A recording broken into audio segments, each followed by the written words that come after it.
Bonjour Christian Cardin. Bonjour. Donc c'est vous qui êtes à l'origine de ce projet un petit peu fou, qui est la construction d'un vaisseau du XVIIe siècle à Gravelines. Alors est-ce que vous pouvez nous expliquer un petit peu comment est née cette aventure? Alors ça, c'est une aventure qui remonte déjà à quelques années.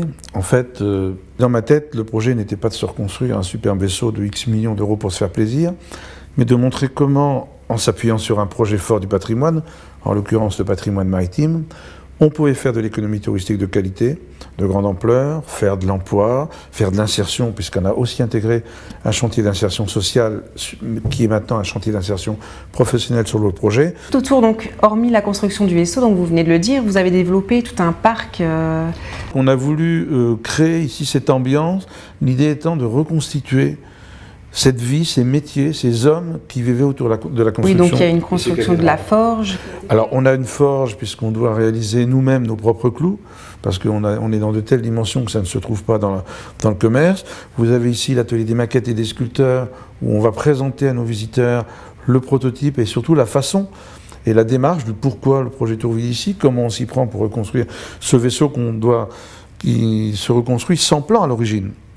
Et ça, c'est une difficulté du projet, d'un point de vue technique, parce qu'on doit reconstituer ce qui n'existe pas, puisque la construction navale, jusqu'à la seconde moitié du XVIIIe siècle, était une construction de type compagnonique, qui se faisait par transmission d'un savoir-faire d'un maître charpentier, un compagnon, un apprenti. D'accord. Et donc, vous allez même un peu plus loin, parce que vous avez également recréé une saurisserie. Oui. Alors là, la saurisserie, souvent les gens, au début, sont un peu étonnés. Pourquoi une saurisserie sur un chantier naval ? Et là, l'idée était de montrer aux visiteurs qu'on n'avait pas attendu le XXIe siècle pour faire du développement durable et que nos anciens le faisaient tout simplement par le bon sens. C'est-à-dire qu'à partir d'un arbre sur pied, un chêne qui va nous permettre de construire le Jean-Bart, eh bien, on va valoriser ce qui n'est pas utilisable en construction navale, en menuiserie, charpente, pour construire les bâtiments, tout ça. On a un parc de bois de chauffage pour valoriser en énergie. Et le stade ultime du travail du bois, c'est les copeaux, c'est la sciure. Et à l'époque, pour nourrir peut-être 1000 personnes qui y avait sur un chantier comme ça, il n'y avait pas de congélateur, il n'y avait pas de réfrigérateur.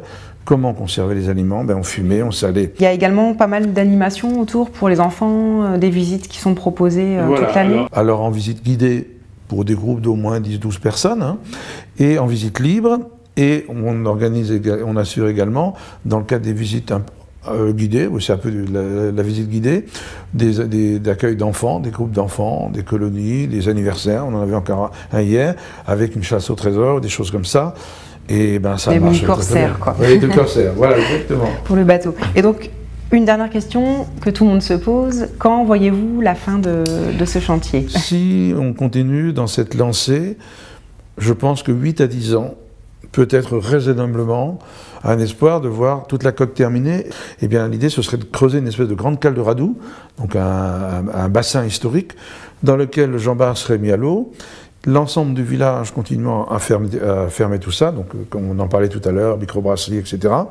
Et de le faire vivre avec du spectacle, son et lumière, abordage de corsaires. En fait, le Puy du Fou autour de notre marine, mais non pas autour d'un décor de cinéma ou de carton-pâte, mais autour d'une vraie reconstitution historique qu'aura été surtout l'occasion pendant des années de faire de l'insertion professionnelle, de l'emploi, etc. Et puis peut-être, pourquoi pas, reconstruire une golette islandaise, comme il y en a ici qui auraient aimé qu'il se fasse, en bois du 19e, début du 19e siècle. Donc je pense qu'il y a une vraie logique de continuité dans la purement technique autour du projet. Parfait, merci beaucoup Christian Cardin. Merci beaucoup à vous et puis bon vent pour Gravelines.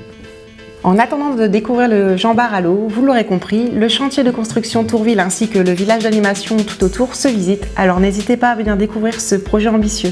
À bientôt!